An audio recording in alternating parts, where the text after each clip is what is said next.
So, Clive, what in the world has made you join Exomnia? I don't want to work for an organization that doesn't have a really strong sense of social responsibility. That is critical because I believe that we all need to give back. And it's great seeing a lot of corporates are heading in that direction, but not enough of them. And I want to work for an organization that has a genuine corporate social responsibility ethos and supports its team, its people, and then is able to go out and support the wider community.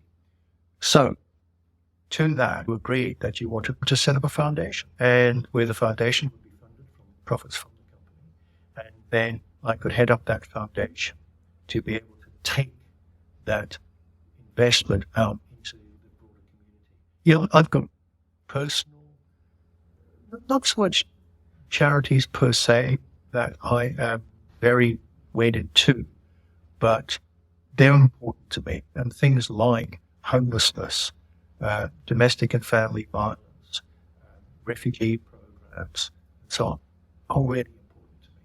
And I believe that we don't do enough, at least government doesn't do enough, to provide sufficient support to those organizations that are providing support in those areas.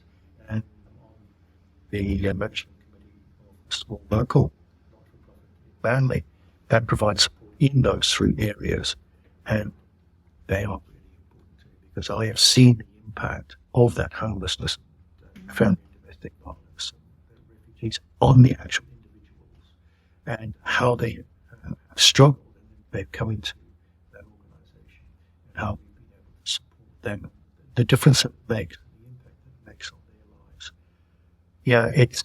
I find it pretty heartbreaking that we live in a society where that sort of thing still happens. It's devastating to me. So anything that we can do to help victims of those. And it's because, of course, we will fund and there'll be money, right? And you'll be the steward of that. What I'm really excited is we also can contribute data.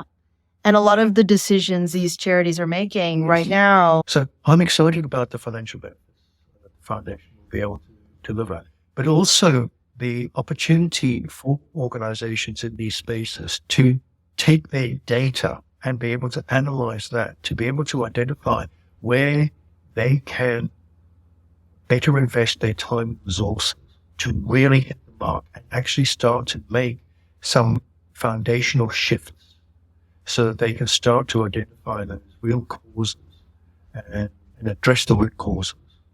Because I think if you do, that's where the real change is going to come from. Well, and that's exactly right. Because if you think about force multipliers, honing their offer or product and that feedback loop. Yes.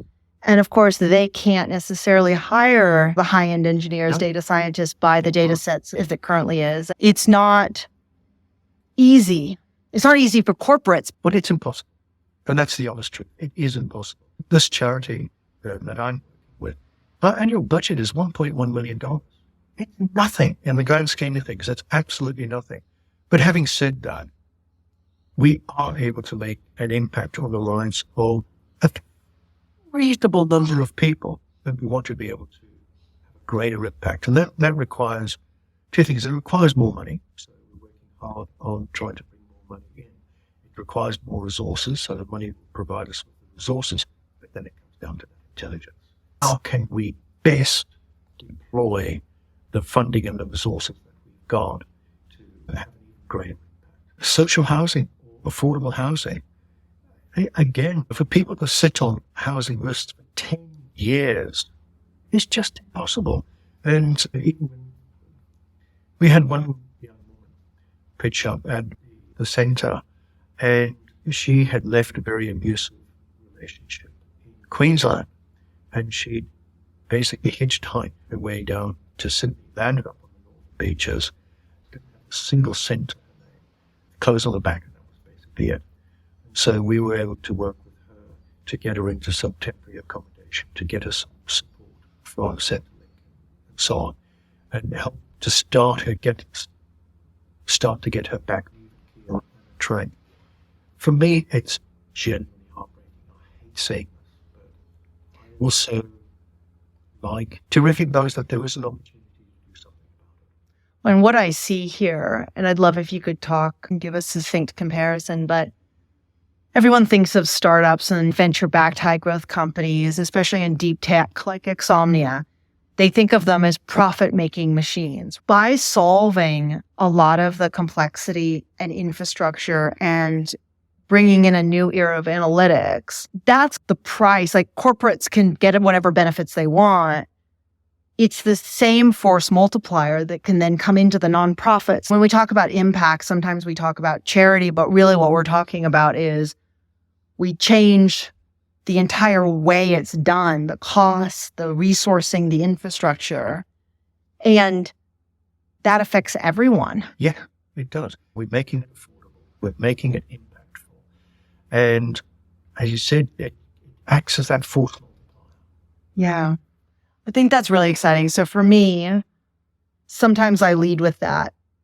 Mostly I lead with the valuation and all of the other sexy stuff. From a commercial standpoint, what I'm really committed to, and I know you are as well, in fact, we all are, is getting rid of the predatory nature of some of this current practices around these things, but also freeing our tech teams, and you've run big tech teams, and running technical teams is an honor and a privilege because they choose you and they do not have to. Can you talk to the impact for Exomnia, what your commitment is by giving your tech teams these kind of tools? Again, it comes back down to, and you have a look at where society has moved over the past few years, where employees now choose to work for organizations where they believe that those organizations actually do have a corporate social responsibility.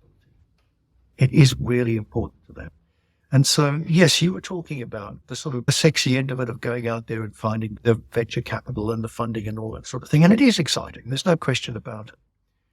But all that is doing is actually facilitating our ability to hire passionate and good people. And that's good from a values perspective, but also good from a technical perspective, where they can come in and make a difference. So they get to be able to build product that delivers value to the corporates, which is important because they end up funding everything else that we do, but then it also gives them the opportunity to have that impact, that deep impact in that not-for-profit space. And it's a stewardship. Capital partners more and more are asking, how are you providing a stewardship, a leadership? How are you maturing the supply chain? How are you providing impact with your procurement dollars? What are you doing in that realm? Are you seeing more and more of that? Yes, without question. Yes, I am. And I think it comes back to they are in themselves recognizing that the pure capitalistic type of approach, if I can put it that way, doesn't work anymore. And again, I'll be blunt. If I didn't think that our values were aligned, personal values were aligned, social values were aligned, I wouldn't be here. I am not in this to make money for myself. That's the honest truth. Because, yeah, if I happen to make any money, or we have to make it, but so the vast bulk for me is going to be going back into philanthropy. I'm in a fortunate position that I don't need money, so that's very fortunate for me. So this is an opportunity for me personally to give back.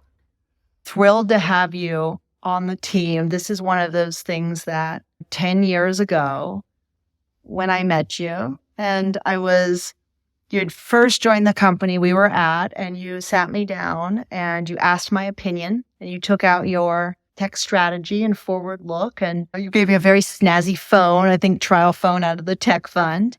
And we've been going from there. And I think one of the reasons you're the first person I called for that CXO, running the entire org so that Will and I can go do what we do, and Rick and Bonnie, and focus on our core genius, is because of the sheer, I use the word brutal a lot, and I probably shouldn't get a new one, but it's the sheer capability. And as Will says, capability kills. And the sheer capability of seeing our visions be brought alive in the world in such a way that they're honored and that there's enough integrity in the business to withstand the growth ride and to withstand something that's an intergenerational company that adds 100 times value to our partners, to our customers, to people in the marketplace, to our creators, and to our foundation, obviously. And I can think of no better steward of that integrity of the company. I wouldn't trust anyone else with the stewardship of the company and the build. I very much know I'm batting above my weight having you on the team. And I want you to walk over and show me what you gave me 10 years ago. We'll walk over with Clive. Oh, there's Will. So what is it? It's a vase or a mug, but it actually has an M16 handle built into the side of it, the M16 rifle. And I had engraved on the bottom of it 102852, Joe Marsh. That was actually my military serial number. And with a quote, "Who dares wins, CEO in waiting." That was 10 years ago.